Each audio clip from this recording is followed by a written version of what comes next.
Yes, in yesterday's lecture, we have already covered up introduction of amines, जिसमें हमने aliphatic और aromatic amines क्या होते हैं, प्राइमरी, सेकेंडरी, टर्शरी अमीन्स क्या होते हैं, इनके बारे में बात की थी, और some of the general methods of preparation in amines भी हम देख चुके हैं, और अब some other methods of preparation of amines के साथ हमें कंटिन्यू करना है.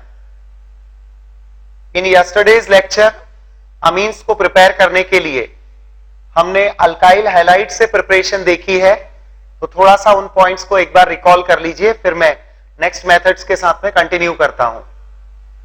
सबसे पहली मेथड हमने जो अल्काइल हैलाइड्स के थ्रू देखी थी, अल्काइल हैलाइड से प्रिपेयर किए जाते हैं जब अमीन्स, तो बाय रिएक्शन विथ अमोनिया. इस रिएक्शन से यदि आप एक्सेस ऑफ अमोनिया लेते हैं तो you get only primary Amin.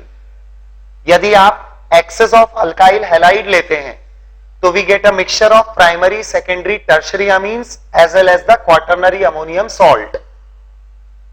Other than that, इस पर्टिकुलर रिएक्शन का एक की पॉइंट यह था कि इस रिएक्शन से हम एरोमेटिक अमीन्स को प्रिपेयर नहीं कर सकते हैं. नेगेटिव चीज इस रिएक्शन के साथ यह थी कि इसमें हमें एक पर्टिकुलर टाइप का अमीन चाहिए. Suppose we need secondary amine, तो उसका सिंथेसिस इजी नहीं होगा. Rather than the secondary amine हमें mixture of primary, secondary, tertiary ये अमीन्स मिलते हैं. सो दैट वे इस मेथड से एरोमेटिक अमीन्स का प्रिपरेशन नहीं होगा. Method is not suitable for the preparation of secondary and tertiary amines also. Besides this, यदि हम अल्काइल हैलाइड से गैब्रियल थैलिमाइड सिंथेसिस के थ्रू अमीन्स बनाते हैं तो लिमिटेशंस फिर से यही वाले आते हैं, क्योंकि ये रिएक्शन भी एसएन रिएक्शन का एग्जांपल है, just like the reaction with ammonia. Nucleophilic substitution is not easy in case of aryl halides. तो एक गैब्रियल थैलिमाइड सिंथेसिस हमने देखी है जिसमें पोटेशियम और सोडियम सॉल्ट ऑफ थैलिमाइड लेकर अल्काइल हैलाइड के साथ रिएक्शन से फॉलोड बाय अल्कलाइन हाइड्रोलिसिस या हाइड्राजिनोलिसिस, मतलब हाइड्राजीन की हेल्प से मॉलिक्यूल को ब्रेक करना. इन रिएक्शंस के थ्रू आप प्राइमरी अमीन ऑब्टेन करते हैं. इस रिएक्शन का फर्दर लिमिटेशन यह भी है कि only primary amines are obtained. एक और रिएक्शन मैं बता चुका हूं, इसमें हमने अल्काइल हैलाइड की रिएक्शन सोडियम अजाइड के साथ करवाई और उसके बाद जो प्रोडक्ट मिलता है अल्काइल अजाइड, उसका रिडक्शन करवाया. So this was an important method of preparation of amines from alkyl halides. इसके बाद एक सेकेंड मेथड भी हम कवर अप कर चुके हैं, that was the reduction of cyanides. Cyanides का रिडक्शन मेंडियस रिडक्शन कहलाता है. इस मेथड से भी हम सिर्फ प्राइमरी अमीन्स प्रिपेयर करते हैं. अदर देन साइनाइड्स, यदि हम आइसोसाइनाइड लेकर रिडक्शन करते हैं तो the product obtained will be secondary amine with a methyl group. Secondary amine with a methyl group हमें मिलता है यदि आइसोसाइनाइड्स का रिडक्शन किया जाता है. तो एक थर्ड मेथड और मैं बता चुका हूं, that is preparation of amines from aldehydes and ketones. इस मेथड को हमने मेंशन किया था कि पहले अमीन्स के साथ रिएक्शन या तो अमोनिया या प्राइमरी अमीन्स के साथ अल्डिहाइड्स और कीटोन्स की रिएक्शन होती है, और फिर जो प्रोडक्ट बनता है उसका आप रिडक्शन करते हैं. सो this way aldehydes and ketones से भी हम रिडक्टिव अमीनेशन प्रोसेस से अमीन्स प्रिपेयर करते हैं, रिडक्टिव अमीनेशन. तो इस तरह से हम तीन मेजर कैटेगरीज को कवर अप कर चुके हैं for the preparation of amines. Let us continue with one more method, that is from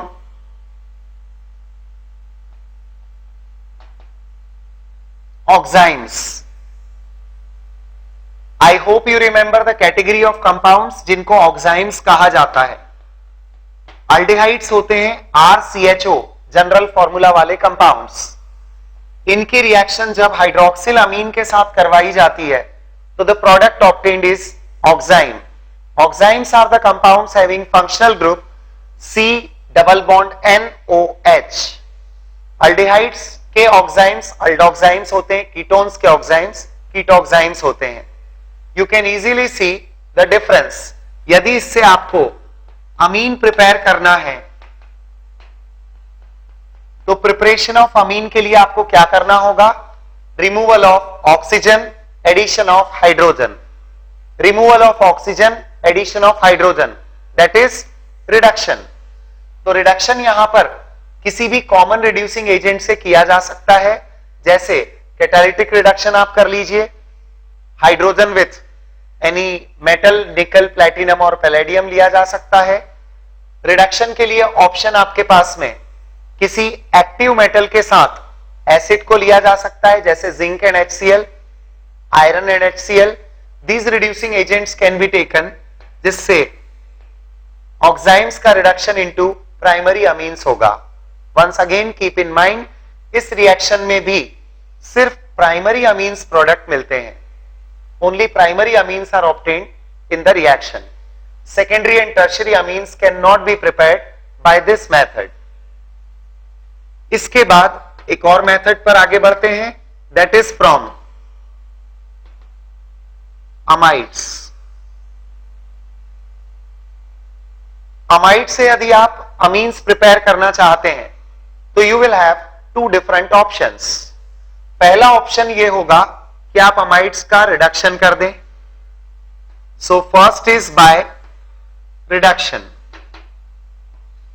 by reduction amides भी उन्हीं कॉमन रिड्यूसिंग एजेंट से रिड्यूस किए जा सकते हैं, जैसे कोई एक्टिव मेटल विथ एसिड ले लिया आपने, से iron with HCl, zinc with HCl.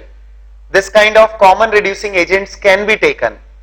Catalytic hydrogen can be taken. There is no problem. Amide group will be converted into amine. यहां एक पॉइंट यह है कि the amide can be a primary amide, it can be a secondary amide, it can be a tertiary amide, और accordingly आपको इधर amines भी मिलेंगे। प्राइमरी, सेकेंडरी, टर्शियरी अमाइड्स का मतलब यह है कि यहां पर CONH2 ग्रुप है तो it is primary amide, CONHR है मतलब इस नाइट्रोजन से यदि अल्काइल ग्रुप अटैच्ड है तो we call it secondary amide. CONR2 है तो that is called as a tertiary amide. यदि आप प्राइमरी अमाइड लेंगे तो प्राइमरी अमीन प्रोडक्ट मिलेगा, सेकेंडरी के साथ सेकेंडरी अमीन, टर्शियरी अमाइड के साथ tertiary amine. So one of the options is by reduction of the amides. एक और बात इस रिएक्शन के रेफरेंस में ये इंपॉर्टेंट है कि अमाइड टू अमीन जो प्रोडक्ट मिलता है उसमें number of carbon atoms same रहते हैं, जितने अमाइड में हैं उतने ही अमीन्स में होते हैं। बट सेकेंड ऑप्शन यहां पर एक और है, that we go through Hofmann's bromamide reaction. Hofmann's bromamide reaction.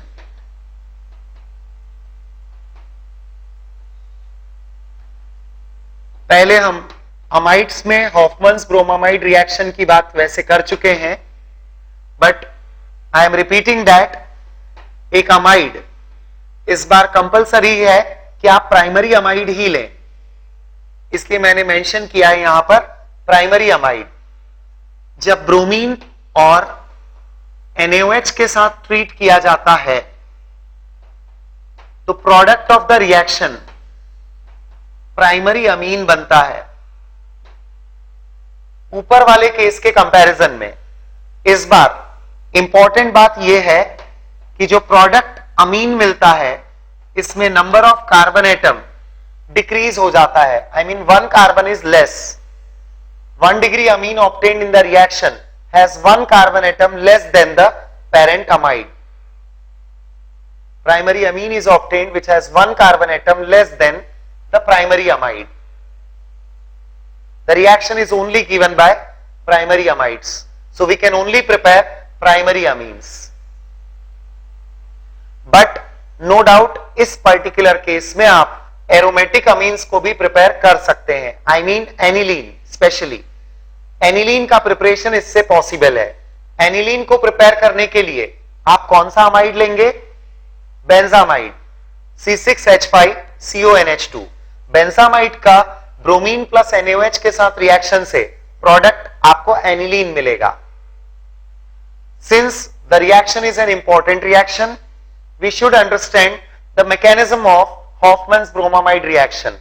इस केस में हम मैकेनिज्म की भी बात करेंगे, तो आइए देखें ये रिएक्शन कैसे प्रोसीड होती है।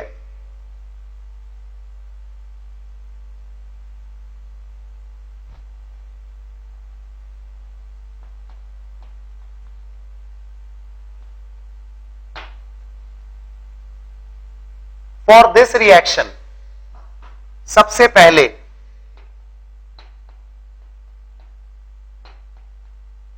अमाइड फंक्शनल ग्रुप में present hydrogen atoms bromine plus NaOH के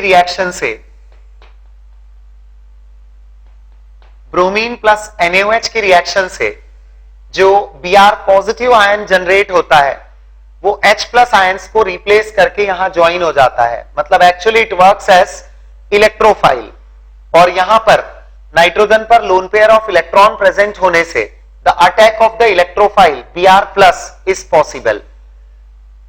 the reaction gives you the product RCO NH Br. Further it gives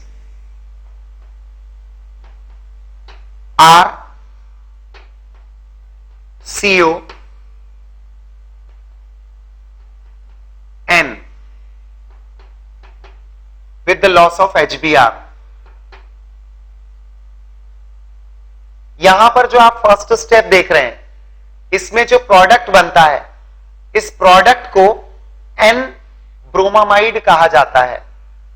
जैसे कई बार आप सेकेंडरी अमीन्स या टर्शरी अमीन्स देखते हैं तो नाइट्रोजन पर अल्काइल ब्रांच होने से हम रिप्रेजेंट करते हैं एन अल्काइल अमाइड। उसी तरह से यहां पर मैं नेमिंग कर रहा हूं कि ये जो इंटरमीडिएट स्पीशीज है, this is called as N bromamide species. One by one Br positive दोनों H प्लस को रिप्लेस करके इलिमिनेट भी हो जाते हैं, और इस तरह की स्पीशीज आपके पास होती है। Now in this particular species there will be a rearrangement. इसमें एक रीअरेंजमेंट प्रोसेस होता है। द रीजन इज नाइट्रोजन अपने पास 8 इलेक्ट्रॉन्स के साथ तो है, but the valencies are not satisfied. तो इसमें एक रीअरेंजमेंट के थ्रू हमें मोर स्टेबल प्रोडक्ट मिलता है, that has this type of structure. This is a kind of rearrangement. इस रीअरेंजमेंट के बाद जो लास्ट स्टेप है, that is again alkaline hydrolysis. आपने जो एक्वस NaOH लिया है, ये इसको अल्कलाइन मीडियम में हाइड्रोलाइज करवाता है, and the product is primary amine RNH2। जबकि इस वाले पार्ट के साथ OH ग्रुप आप ज्वाइन करवाएंगे और करस्पॉन्डिंग सोडियम सॉल्ट बनेगा। मतलब यहां पर हमें शो करना चाहिए साथ में sodium carbonate. The product is sodium carbonate. So this way the reaction takes place. इसके मैकेनिज्म में दो चीजें इंपॉर्टेंट है। एक तो हॉफमैन्स ब्रोमामाइड रिएक्शन में एक कार्बन जो डिक्रीज हो रहा है उसका प्रोसीजर क्या है।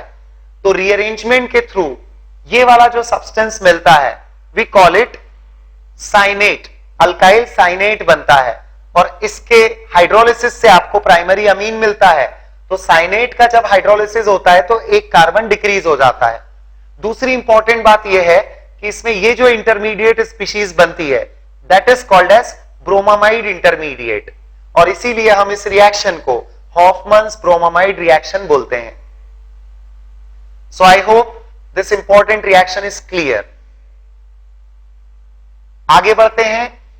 प्रिपरेशन में सभी इंपॉर्टेंट मेथड्स इनके साथ में कंप्लीट हो जाती है।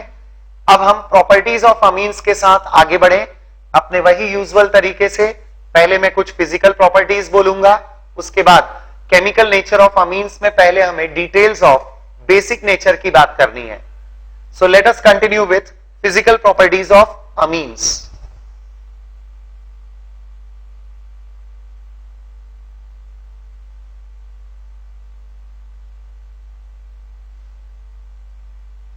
physical properties of amines.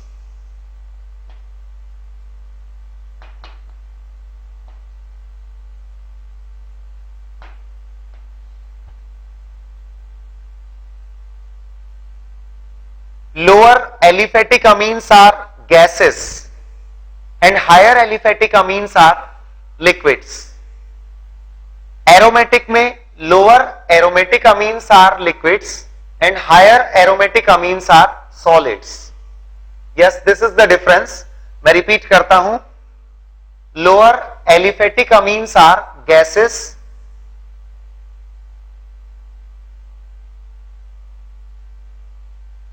and higher aliphatic amines are liquids.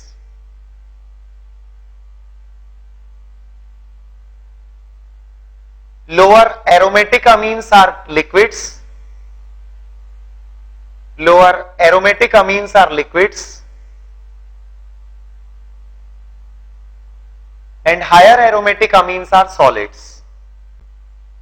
Methyl and ethyl amines have smell like ammonia. जो अमोनिया का पिक्यूलियर स्मेल होता है वैसी ही स्मेल मिथाइल और इथाइल अमीन की भी होती है. Methyl and ethyl amines have smell like ammonia while the higher amines have fishy odor. हाँ जी, fishy odor.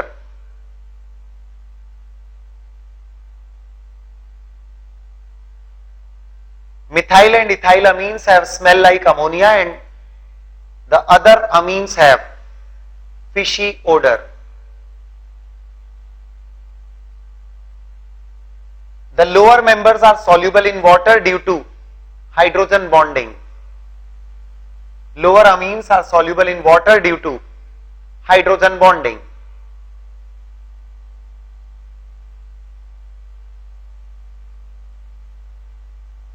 एक्चुअली लोअर यहां पर इसलिए स्पेसिफाइड है क्योंकि हायर मेंबर्स में जाकर जो नॉन पोलर पार्ट होता है, hydrocarbon part is a non polar part. So although amine group is there जो हाइड्रोजन बॉन्डिंग कर सकता है, करता भी है, बट जो नॉन पोलर पार्ट है उसकी प्रॉपर्टीज डोमिनेट करने लगती है और सब्सटेंस वाटर में डिसॉल्व नहीं हो पाता. तो हायर अमीन्स में जब हाइड्रोकार्बन यानी नॉन पोलर पार्ट बल्की होता है तो amines are not found to be soluble. सबसे इंपॉर्टेंट होता है जो टॉपिक अब मैं कंटिन्यू कर रहा हूं अमीन्स के रेफरेंस में केमिकल प्रॉपर्टीज को लेकर, इनका basic nature. Just like ammonia, मैं यहां पर कुछ कंपाउंड्स के स्ट्रक्चर ड्रॉ कर रहा हूं क्योंकि उन्हीं में पहले हम एक कंपैरिजन लेने वाले हैं. आप जानते हैं कि अमोनिया में nitrogen the central atom is sp3 hybrid with a lone pair and having this type of pyramidal structure. यदि मैं अमोनिया की जगह किसी अमीन की बात करता हूं, सो द अमीन, अभी बात करिए प्राइमरी अमीन की, it will have one alkyl group instead of a hydrogen. Primary amine की बात कर रहे हैं हम, कंपैरिजन करना है इसलिए. अब सब कुछ मॉलिक्यूलर स्ट्रक्चर में वैसा ही रहेगा जैसा अमोनिया में था. फर्क इतना है कि इंस्टेड ऑफ अ हाइड्रोजन हमारे पास एक हाइड्रोकार्बन पार्ट है विच इज अल्काइल ग्रुप. एक कंपैरिजन और करते हैं, एक स्ट्रक्चर में और ड्रॉ करता हूं. इस बार हमारे पास अमीन में एक एरोमेटिक हाइड्रोकार्बन है, that is this one, benzene, phenyl group है. यानी मैंने एनिलीन का स्ट्रक्चर ड्रॉ किया हुआ है. इसके बाद एक केस को और रखते हैं सामने. अमीन का बेसिक नेचर कंपेयर करने के लिए जो कॉमन कैटेगरीज होती हैं वो मैंने अभी आपके सामने रख दी है. कई बार पूछा जाता है अमोनिया के कंपैरिजन में एलिफेटिक अमीन्स का नेचर, अमोनिया के कंपैरिजन में एरोमेटिक अमीन्स का नेचर, एलिफेटिक अमीन्स का एरोमेटिक अमीन्स के साथ कंपैरिजन, इन सभी का अमाइड्स के साथ कंपैरिजन. अमाइड्स में भी बेसिक नेचर होता है because once again the situation is same. इस नाइट्रोजन के पास भी लोन पेयर ऑफ इलेक्ट्रॉन है, मैं इसको उसी फॉर्मेट में फिर से ड्रॉ कर देता हूं। से this is C double bond O, यहां हाइड्रोजन, यहां हाइड्रोजन, और यहां कोई अल्काइल ग्रुप है इस कार्बन के साथ। कार्बन ट्रायंगुलर प्लानर अरेंजमेंट में ग्रुप्स के साथ बॉन्डेड होगा लाइक दिस। ये सारे मॉलिक्यूलर स्ट्रक्चर्स हैं। अब जो कंपैरिजन खास तौर पर होता है अवेलेबिलिटी ऑफ लोन पेयर, जिसमें ज्यादा इजी होगा वहां पर आपको बेसिक नेचर ज्यादा मिलता है। अवेलेबिलिटी ऑफ लोन पेयर जहां पर ज्यादा आसान है नाइट्रोजन का, वहां पर बेसिक नेचर ज्यादा होगा। It is very obvious electron pair, lone pair की अवेलेबिलिटी इलेक्ट्रॉन की डेंसिटी पर डिपेंड करेगी कि नाइट्रोजन पर इलेक्ट्रॉन की डेंसिटी कितनी हाई है। तो यदि मैं सबसे पहले कुछ पेयर बनाकर बात करता हूं, अमीन्स चल रहे हैं, तो आइए पहले एलिफेटिक अमीन्स को अमोनिया से कंपेयर करें। It's very simple. Alkyl group का नेचर इलेक्ट्रॉन रिलीजिंग होता है। इलेक्ट्रॉन रिलीजिंग इफेक्ट के थ्रू ये नाइट्रोजन पर इलेक्ट्रॉन डेंसिटी को इंक्रीज करेगा।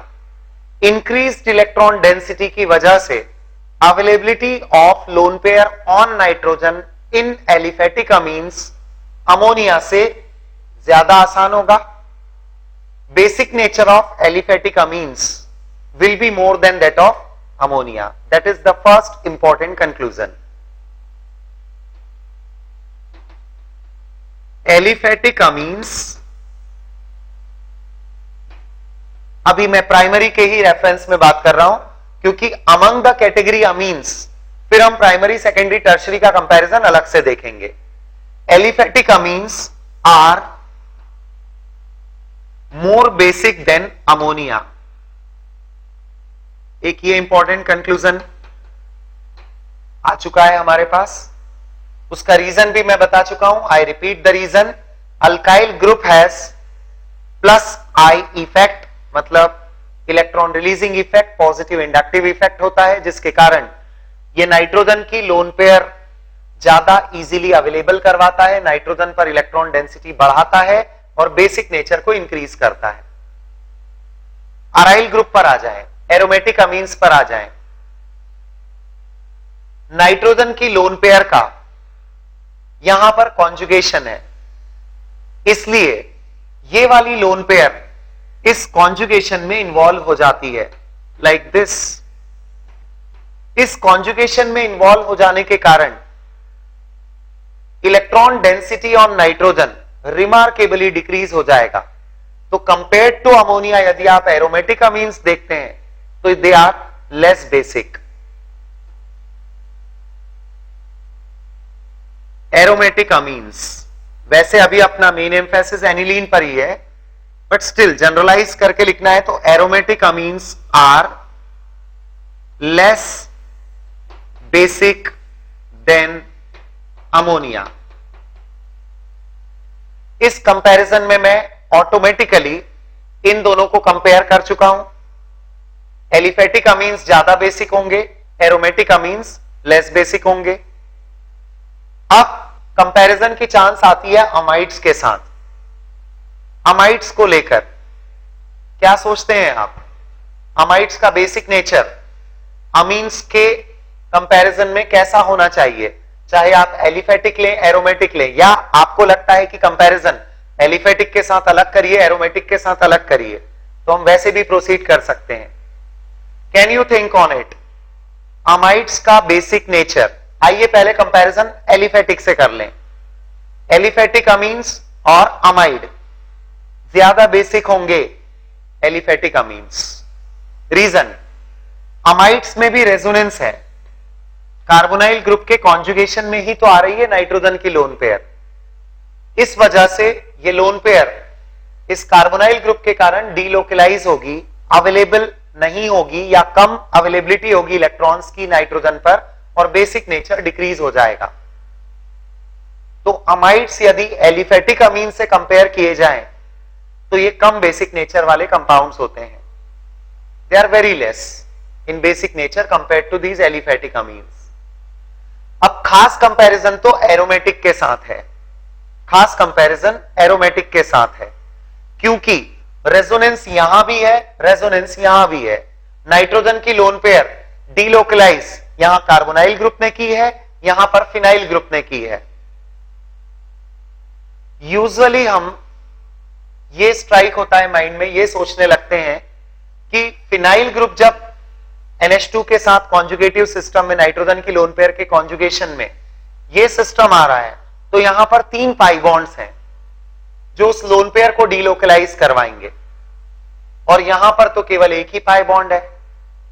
But remember it very well कि यहां पर जब मैं इस लोन पेयर को लेकर डीलोकलाइज करवाकर जो रेजोनेटिंग स्ट्रक्चर्स ड्रॉ करूंगा, उसमें सारे स्ट्रक्चर्स का कंट्रीब्यूशन इक्वल नहीं आएगा। उस स्ट्रक्चर का कंट्रीब्यूशन इस केस में ज्यादा होगा जिसमें नाइट्रोजन पर लोन पेयर बताई गई है। इस लोन पेयर को जब मैं रिंग में बताऊंगा ऑर्थो एंड पैरा पोजीशन पर, तो वो वाले स्ट्रक्चर्स एनिलीन के less contributing structures for the resonance hybrid होंगे। रियल स्ट्रक्चर के लिए उनका कंट्रीब्यूशन कम है, they are not equally contributing. इसका मतलब यह हुआ कि इस केस में नाइट्रोजन की लोन पेयर की अवेलेबिलिटी अमाइड के कंपैरिजन में ज्यादा होती है। जी हां, क्योंकि कार्बोनाइल ग्रुप जब डीलोकलाइज करेगा इसको, तो आप एक कॉमन लैंग्वेज में यह बोल दो कि CO ग्रुप की इलेक्ट्रॉन विड्रॉ करने की टेंडेंसी फिनाइल ग्रुप से ज्यादा है, या तो एक सिंपल लैंग्वेज में यह याद रखो, कार्बोनाइल ग्रुप की इलेक्ट्रॉन विड्रॉ करने की, डीलोकलाइज करवाने की टेंडेंसी ज्यादा है in comparison to phenyl group. So the conclusion has come, इन सभी में यदि मैं अमाइड्स को कंपेयर कर रहा हूं तो सबसे कम बेसिक नेचर शो करेंगे। आइए एटलीस्ट इन चारों कैटेगरीज को एक बार देख लें। कंक्लूजन्स वैसे 2 तो मैं लिख ही चुका हूं। Aliphatic amines are more basic than ammonia, aromatic amines are less basic than ammonia, amides are less basic than amines। Amines अब मैंने स्पेसिफाई नहीं किया क्योंकि अमीन्स एलिफेटिक हो या एरोमेटिक हो, इन दोनों कैटेगरीज के कंपैरिजन में अमाइड्स लेस बेसिक कंपाउंड्स होते हैं। और वैसे भी जब हम अमाइड्स पढ़ते हैं तो आपको ध्यान होगा कहीं पर भी हमने बेसिक नेचर ऑफ अमाइड्स को लेकर कहीं बहुत स्ट्रेस नहीं दिया। So these are the conclusions. अब हमारे सामने 4 डिफरेंट जो कैटेगरीज है, इनका कंक्लूजन निकाल लेते हैं। इनमें सबसे ज्यादा बेसिक नेचर किसका होगा? अमीन्स का। उससे कम बेसिक कौन होगा? अमोनिया। उससे कम बेसिक नेचर किसका होगा? एरोमेटिक अमीन का। उससे भी कम बेसिक नेचर किसका होगा? अमाइड का। डिक्रीजिंग बेसिक नेचर, मैं एक बार और रिपीट कर रहा हूं, decreasing basic nature aliphatic amines, ammonia, aromatic amines, amides. ये ऑर्डर है डिक्रीजिंग बेसिक नेचर का।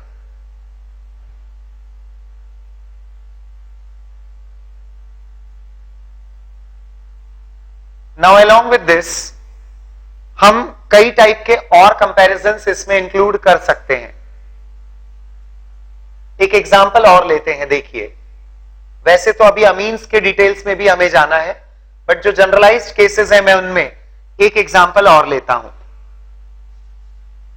Are you familiar with this compound? देखिए जरा, ये C5H5N फॉर्मूला है इसका। This is called as pyridine. C5H5N heterocyclic compound, 5 carbon atoms और एक नाइट्रोजन। साइक्लिक अरेंजमेंट में जस्ट बेंजीन जैसा स्ट्रक्चर है, विद द डिफरेंस कि CH की जगह यहां एक नाइट्रोजन है। This is pyridine. मैं यहां पर पिरिडीन का कंपैरिजन एक और कंपाउंड के साथ करूंगा that has this structure।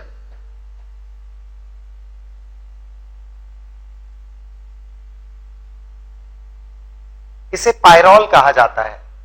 जो आप ये स्ट्रक्चर देख रहे हैं, 5 मेंबर्ड रिंग है, इसमें NH ग्रुप अटैच्ड है, 4 carbon 1 nitrogen, CH CH CH NH CH, 5 membered ring है, इसे पायरोल कहा जाता है।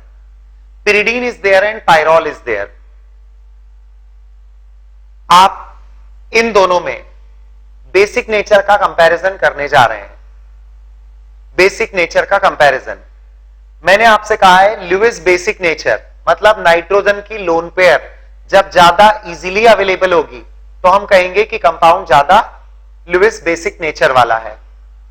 यहां और यहां दोनों में मुझे नाइट्रोजन की लोन पेयर दिखाई दे रही है, वो स्ट्रक्चर में प्रेजेंट है। और अब बात करनी है हमें सिर्फ अवेलेबिलिटी की। नो डाउट कॉन्जुगेटिव सिस्टम है, रेजोनेंस के केसेस भी दोनों पर अप्लाई हो रहे हैं, but as per the rules of resonance, as per the rules of resonance, second वाले केस में नाइट्रोजन की लोन पेयर और ये दोनों पाई बॉन्ड्स ऑल्टरनेशन पर आ रहे हैं, मतलब they are making it a conjugative system.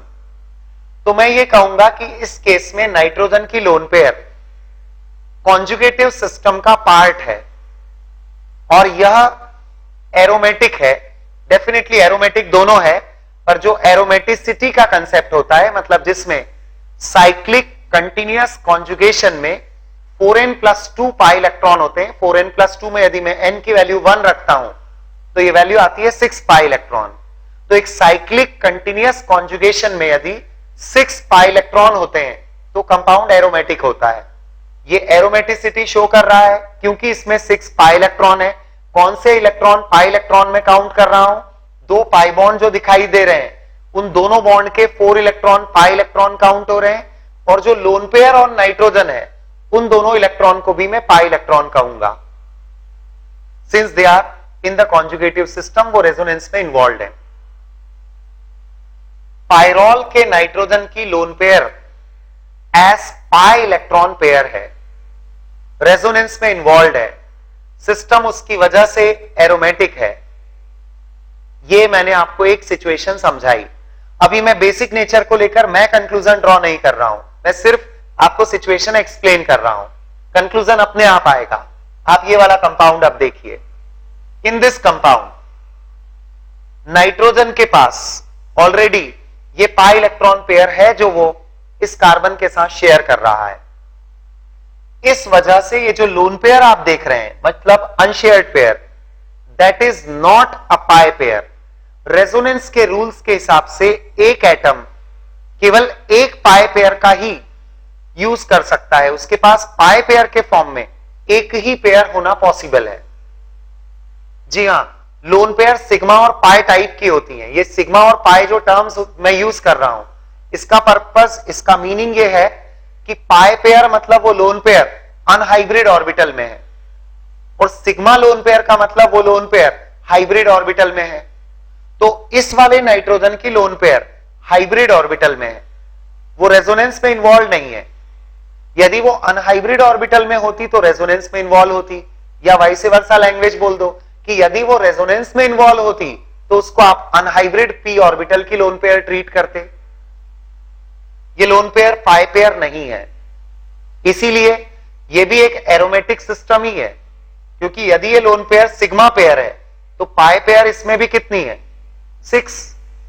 Pi pair 3 है, यानी इलेक्ट्रॉन 6 है, तो 4n+2 पाई इलेक्ट्रॉन हो गए। यस, 6 पाई इलेक्ट्रॉन हो गए। एरोमेटिक ये भी है, एरोमेटिक ये भी है।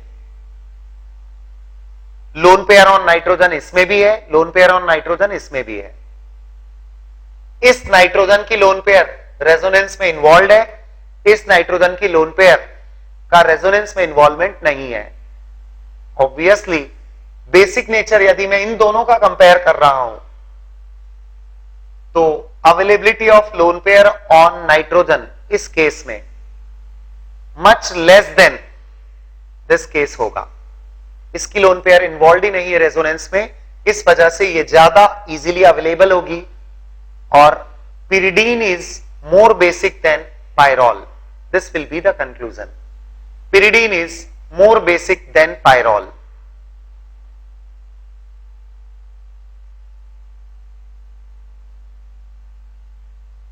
एक और पॉइंट आता है यहां पर, यदि हम कंपैरिजन करते हैं फिर से एनिलीन का इन कंपाउंड्स के साथ में, एनिलीन का कंपैरिजन। नेचुरली एनिलीन के केस में जो पॉइंट मैंने आपसे कहा था कि जब मैं इसके रेजोनेटिंग स्ट्रक्चर्स ड्रॉ करूंगा तो दो स्ट्रक्चर ऐसे बनेंगे जिसमें लोन पेयर नाइट्रोजन पर ही आएगी, जिसमें सिर्फ रिंग के पाई इलेक्ट्रॉन की पोजीशन अलग बताते हैं हम। इन दो सिचुएशंस उनका कंट्रीब्यूशन ज्यादा होता है जिसमें नाइट्रोजन पर आप लोन पेयर शो करते हैं।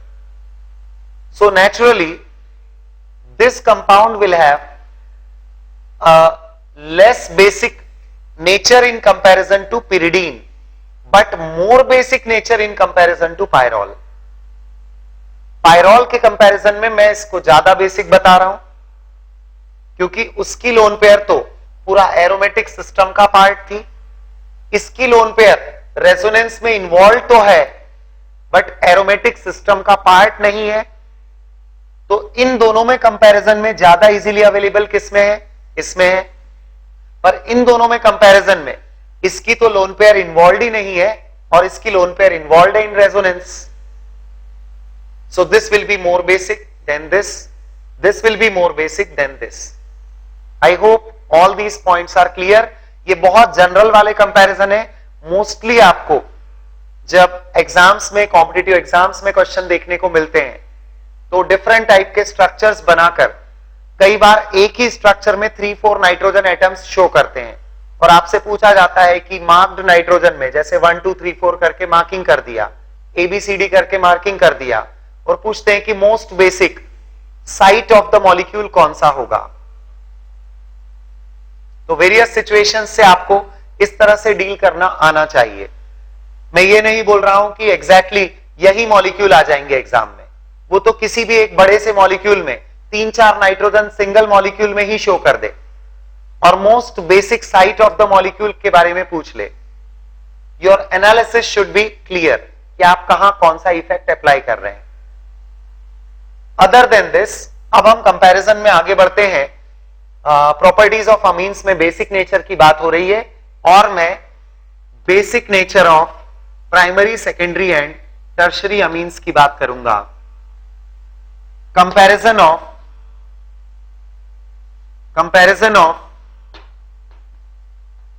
Basic nature of primary, secondary and tertiary amines, इस टॉपिक के साथ आगे बढ़ते हैं। यह भी एक इंपॉर्टेंट केस है, मतलब एक रेगुलर केस कहूंगा मैं। Primary, secondary amines, tertiary amines, इनके कंपैरिजन एक रेगुलर टॉपिक है। ये चीजें पूछी जाती है, फ्रीक्वेंटली पूछी जाती हैं। सबसे पहले हम स्ट्रक्चर्स ड्रॉ करके रख लें इधर प्राइमरी, सेकेंडरी, टर्शरी अमीन्स के, तो इनके बारे में बात करना इजी हो जाता है। Primary amines, secondary amines, tertiary amines, ये अल्काइल ग्रुप सेम, आइडेंटिकल, जो भी आइडेंटिकल, डिफरेंट जो भी है, उनसे अभी हमें मतलब नहीं है। अभी सिर्फ primary amines, secondary amines, tertiary amines, इनके बारे में बात करनी है। Basic nature of amines, govern करने वाले फैक्टर्स, इनमें सबसे पहले मैं बात करूंगा इंडक्टिव इफेक्ट की, इलेक्ट्रॉनिक इफेक्ट। जो फैक्टर काम करता है बेसिक नेचर ऑफ अमीन्स को डिसाइड करने में, उसमें सबसे पहला फैक्टर मैंने लिया इलेक्ट्रॉनिक इफेक्ट। इलेक्ट्रॉनिक इफेक्ट में फिलहाल इंडक्टिव इफेक्ट की बात हो रही है। Inductive effect concept is very easy to understand.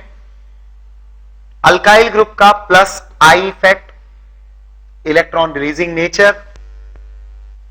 Primary में एक ही अल्काइल ग्रुप है, कम इलेक्ट्रॉन रिलीज होंगे नाइट्रोजन की तरफ। सेकेंडरी में दो अल्काइल ग्रुप, ज्यादा इलेक्ट्रॉन डेंसिटी मिलेगी नाइट्रोजन पर। टर्शरी में और ज्यादा इलेक्ट्रॉन डेंसिटी मिलेगी नाइट्रोजन पर। इस फैक्टर के अकॉर्डिंग इलेक्ट्रॉनिक इफेक्ट के अकॉर्डिंग अमीन्स का basic nature expected order is tertiary greater than secondary greater than primary. यह ऑर्डर सिर्फ तब अप्लाई होगा जब आपका फैक्टर भी सिर्फ इलेक्ट्रॉनिक इफेक्ट एप्लीकेबल हो। कभी भी जब ऑर्गेनिक मॉलिक्यूल्स में किसी प्रॉपर्टी की बात होती है, कोई रिएक्शन की बात होती है, किसी ऐसे नेचर की बात हो रही है, जैसे बेसिक नेचर की बात हो रही है, तो दो टाइप के फैक्टर्स वर्क करते हैं, thermodynamic factors and kinetic factors. Thermodynamic factors and kinetic factors. तो थर्मोडायनेमिकली जहां पर चीजें कंट्रोल हो रही है वहां पर कुछ अलग कंक्लूजन्स निकल सकते हैं, जहां काइनेटिक फैक्टर्स अप्लाई होते हैं वहां कुछ और कंक्लूजन्स आपके सामने आ सकते हैं। ये पॉइंट्स मैं आपको और क्लियर करूंगा इन्हीं एग्जांपल्स के थ्रू। यदि मैंने यहां पर अल्काइल ग्रुप के इलेक्ट्रॉन रिलीज करने की बात कही, नाइट्रोजन पर इलेक्ट्रॉन की डेंसिटी बढ़ने की बात कही, तो ये पूरा मैं एक थर्मोडायनेमिक फैक्टर आपको बता रहा हूं। तो as per the thermodynamic factor electronic effect, the basic nature should follow this particular order. यह थर्मोडायनेमिक फैक्टर अमीन्स के गैस फेज में तो अप्लाई होगा, मतलब जब भी आपको कोई अमीन्स देकर यह पूछे कि बताओ इनका basic nature in gas phase क्या होगा, तो जब ये टर्म यूज कर रहे हो गैस फेज अमीन्स के बेसिक नेचर के कंपैरिजन में, यदि ये टर्म यूज की गई है तो आप बेफिक्र होकर ये वाला ऑर्डर दे दीजिए। अमीन्स का बेसिक नेचर गैस फेज में tertiary amines are more basic than secondary than primary, ये होता है क्योंकि गैस फेज में सिर्फ एक थर्मोडायनेमिक फैक्टर अप्लाई होता है and that is the electronic effect, inductive effect. The one which has more electron density should be more basic. लेकिन ज्यादातर जो बेसिक नेचर की बात होती है अमीन्स की, वो होती है in aqueous solution. Solution state में वो बेसिक नेचर ऑफ अमीन्स पूछते हैं। क्वेश्चन में एक चीज के लिए और केयरफुल रहना, unless and until the word gas phase is given, आप ये ऑर्डर मेंशन ना करें। जब तक गैस फेज वर्ड आपको दिखाई ना दे, ये ऑर्डर नहीं लिखना है। यदि नॉर्मली कोई पूछ ले कि इन अमीन्स का बेसिक नेचर किस ऑर्डर में होगा, तो वो सॉल्यूशन स्टेट में पूछ रहा है, ये अंडरस्टूड होता है, यानी सॉल्यूशन स्टेट मेंशन नहीं होगा, दैट इज अंडरस्टूड। कुछ मेंशन नहीं है मतलब सॉल्यूशन स्टेट, और गैस फेज मेंशन है मतलब गैस फेज। गैस फेज में ये नेचर आएगा, सिर्फ thermodynamic factor, electronic effect, inductive effect काम करेगा। बट अब मैं आपको पहले फैक्ट बताता हूं, फिर हम इसके अदर फैक्टर्स की बात करते हैं। सुनिए, एक फैक्ट क्या है। मैंने यदि मिथाइल अमीन्स लिए, मतलब मिथाइल ग्रुप्स, आर ग्रुप्स यदि मिथाइल है, तो ऑर्डर क्या होता है, सेकेंडरी अमीन ज्यादा बेसिक होता है। सेकेंडरी अमीन मिथाइल ग्रुप्स होने पर ज्यादा बेसिक होता है compare to primary amine. I should write CH3NH2, ज्यादा बेसिक होता है कंपेयर टू टर्शरी अमीन। जी हां, ये वाली बात सॉल्यूशन फेज के लिए एप्लीकेबल है, सॉल्यूशन स्टेट के लिए एप्लीकेबल है, एक्वस मीडियम के लिए एप्लीकेबल है, या जब वो कुछ भी स्पेसिफाई ऐसा वर्ड ना करे तब आप ये वाला ऑर्डर देंगे मिथाइल अमीन्स के लिए। और यदि मैं बात इथाइल अमीन्स की, अभी ऑर्डर है आपका 3 degree, 2 degree, 1 degree, 3 degree, decreasing order. इसकी जगह यदि इथाइल ग्रुप्स होते तो वंस अगेन इसमें भी जो 2 डिग्री अमीन होता है that is more basic, but इस बार का ऑर्डर पिछले वाले से फिर डिफरेंट है। इथाइल वाले केस में ऑर्डर में आता है पहले 3 डिग्री और उसके बाद चला जाता है फिर 1 डिग्री, ये इस कैटेगरी में चला जाता है। 2 3 1 इसमें 2, हाँ जी, मैं फैक्टर्स बता रहा हूं, अभी मैंने सिर्फ इलेक्ट्रॉनिक इफेक्ट एक फैक्टर बताया है।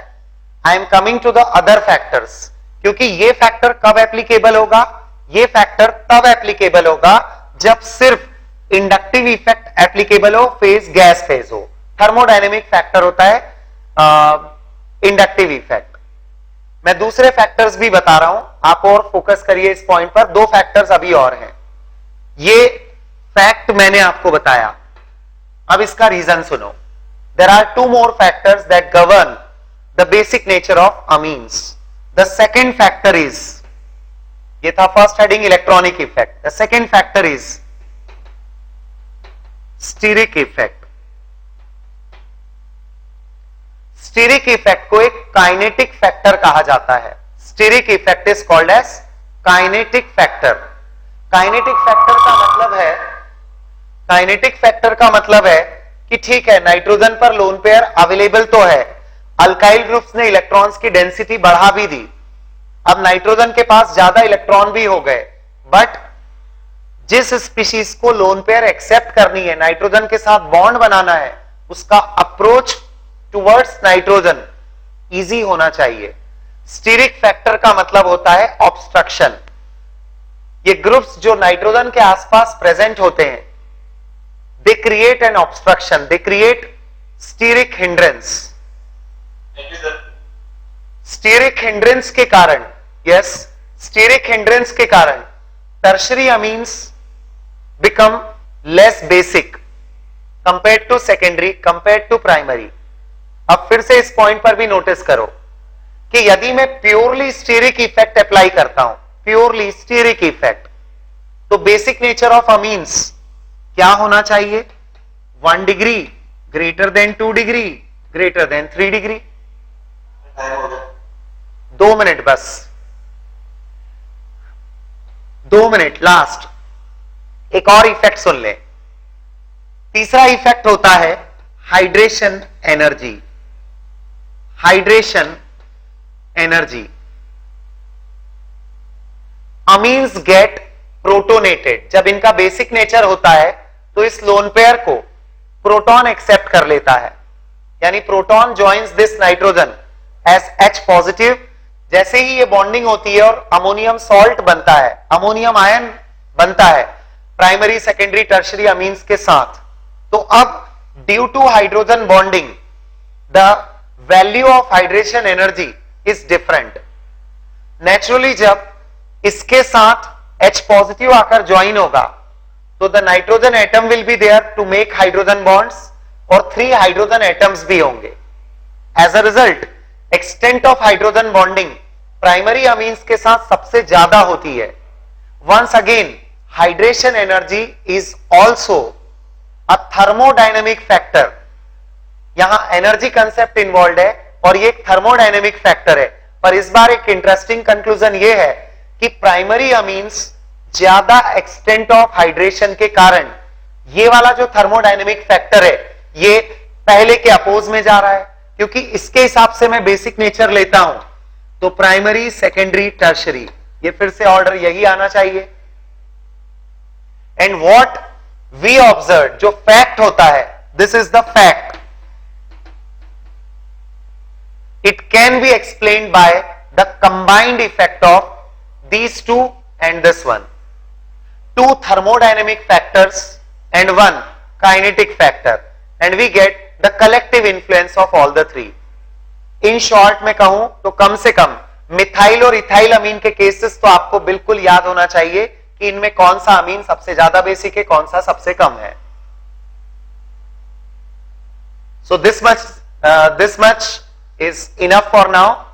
In next lecture में इंक्लूड करूंगा एरोमेटिक अमीन्स में सब्स्टिट्यूएंट का इफेक्ट क्या होता है बेसिक नेचर पर, और उसके फॉलोइंग हम chemical properties of amines cover up करेंगे।